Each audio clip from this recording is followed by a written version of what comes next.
And now, Chewing the Fat Summer Sport Show with your host, Bevan Jones.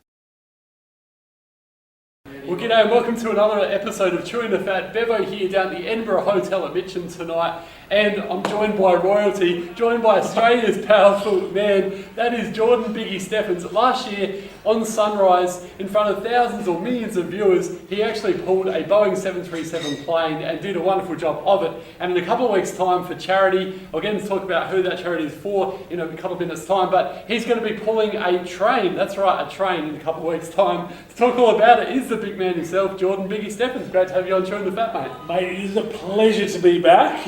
Royalty, I'm not too sure about that, but it's an absolute pleasure to be back. Thank you for having me on again.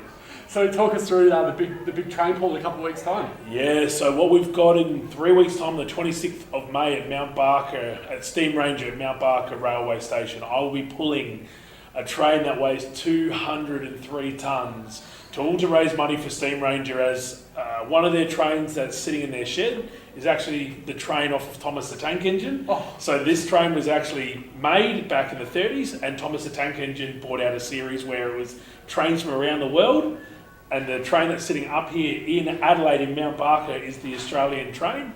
And unfortunately it's been off the rails for many, many years. They're looking to get it back on the rails, and that's why I'm doing this, to try and raise money. So we're going to be pulling a train that should be actually an unofficial world record. So it should be a lot of fun, but very, very heavy.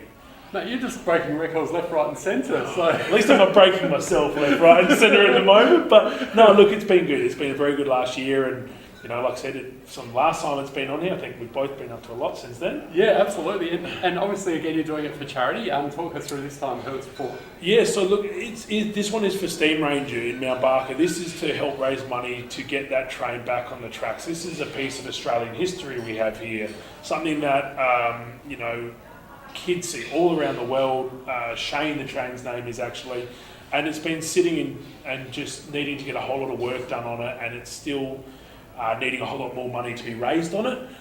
So, you know, it's an opportunity, again, for me to help a group of people that need help.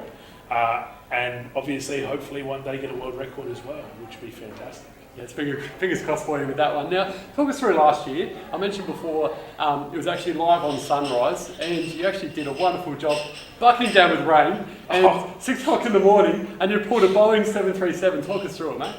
Mate, that was a 2 a.m. start to get ready for that. So I was in the gym at 2 a.m. warming up, but the amount of work that went into that, I just have to thank a whole lot of people. My engineer, Matt Leslie, who was basically my man on the ground, who helped set the whole thing up, working with Qantas Engineering. Sharon from Craniofacial Australia, who I did the pull for to raise money. In like 12 days, she turned around from the train. We got the plane done. She got over $15,000 of sponsorship in that short a space of time. Exactly.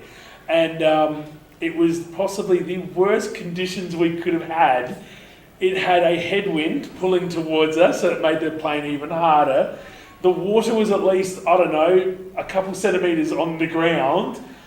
It was just, everything was against us for it not to work. But thanks to the great work from Qantas, from my engineer, from everyone that had helped me set this up, Adelaide Airport, you know, for all their help and support, that's what made it happen. You know, for me, I just go out there and pull the plane, okay? It might seem like a lot, but all I do is do what I do every day in the gym. But it's the amount of work that goes in behind the scenes, the people that help me out, that I really appreciate it. And then obviously it goes out to help so many other people when we raise so much money. Yeah, terrific work on that one. Isn't it funny, Sharon, I actually know as well, Adelaide's so small. We were talking about that earlier. Everyone knows everyone. You cannot hide in Adelaide. I still do trivia events, and I actually did one for Craniofacial a few years ago, and Sharon was the organiser, so there you go. Hey, that's what we need. We need you out the top of the plane doing, you know, trivia stuff as I'm pulling it. That's going to be the future on an A380. Chewing the fat. That's it, chewing the fat with an A380. I like that. I like that a lot, yeah. So now talk us through it, mate. Obviously, some of us, when we grow up, we want to be firemen or we want to be AFL stars, and you obviously want to be a strongman, but when did it first start? This is where you need my mum to come in on this one, because she tells a great story, but I'll shorten it down a little bit. So she tells a story when we're talking little baby Biggie, where I was trying to rip the tyres off her car. So I'm trying to pull these tyres off, teeth at her, trying to get the tyres off the car. Mum's sitting there going, "What are you doing?" I'm like, what are you doing? my response was, I'm going to be the strongest man in the world one day. And that was when I was a little kid. And, you know, obviously it's just come from there and just gone through the roof. I took up wrestling when I was younger at Flinders University, which got me started. So the amateur stuff, not the stuff you see on TV, but the Olympic stuff. And then followed through to weightlifting in high school. And was very lucky to go out and do a strongman competition where I was invited to in Mount Barker at the Highland Games. And never competed, I was only going up to watch. That was all I was meant to do. I had 2 strained quads at the time. And the guy was like, no, you're here now. Might as well compete. I'm like, they're like, no, you'll be right. There's me just in sneakers and shorts. And I'm like, no, you're right. And I got second. So, you know, and I was sort of 17, 18 at the time. So it's been a long road, but it's been just one of an absolute joy from the start to now.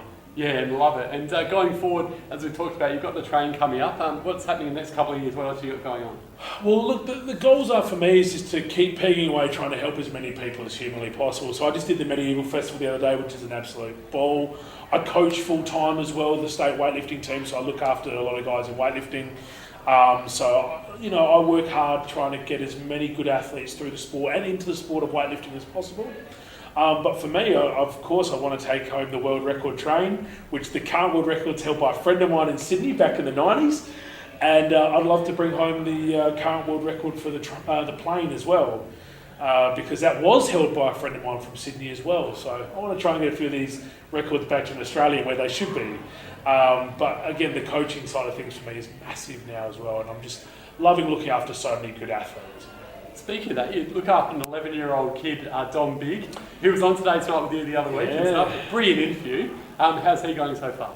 Dom's doing great. So I'm so lucky to look after so many young ones as well. So Dom's 11. I just got back from Darwin, the Arafura Games, with a young kid named Jackson. He's just out of the junior leagues and he just got a bronze medal in a very international field from Indonesia, from New Zealand, from Kiribati, loads of other countries. So I'm so lucky to work with so many good juniors. Dom especially is just, he's outrageous. He is outrageous. He is so strong, so fast, so fit. He's just got a huge future and I just love working with him. It's just great. And in terms of training and diet, what sort of training and diet do you have to sort of do to prepare for these events? I was going to say, are you talking about what the young guys do or what I do? What you do, yeah. What I do. Well, look, funnily enough, I was chatting to a friend of mine the other day about it, and the biggest thing we kind of had up was sort of that when I was at my biggest at about 145 kilos, I was eating every 2 hours. So what you would have or what the viewers would have for a normal meal would be every 2 hours. At the moment, I'm about 130 odd, so I'm not quite as heavy as I was, but I'm still eating every couple of hours still, and it's a full meal, you know. It's trying to just get as much good food into you as possible, and you know, like a fire. The more good wood you put into a fire, the bigger the fire gets. The more crappy wood you put into a fire, the more chance of it going out. Yeah, terrific. In terms of training, obviously, you know, you're training like 2 times a day normally, eh? Or? At the moment, getting ready for the train, absolutely. I'm having to kick it up a notch with 3 weeks left. I think I'm probably a little bit behind the ball, to be honest with you. So, you know, with so many events being on at the moment, one event to another, it's quite hard to keep training as you're doing such big shows one after another. The Medieval Festival one weekend, pulling a truck for a charity one weekend, and then travelling with the coaching. It's very, very busy, and you're always just trying to stay on top of it as much as you can. But it's also about making sure you're smart, you know, training smart, not just hard.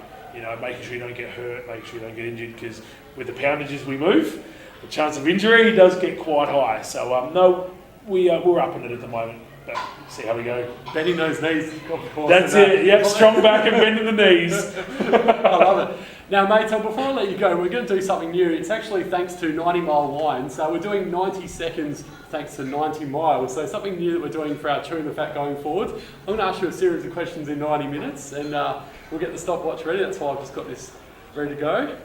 Oh, jeez, put me on the spot. This wasn't even planned. This is on the spot. That's what I love about it. Favourite food? All right, favourite food, pasta. Favourite movie? Oh, The Godfather. Okay, in why? I just love that style. I love 50s style. I love old school. Like, I own a 1931 Cadillac, like a limo version one. So I just love that old school style. I love the suits. I love the fedoras. Just love that style. And your favourite drink?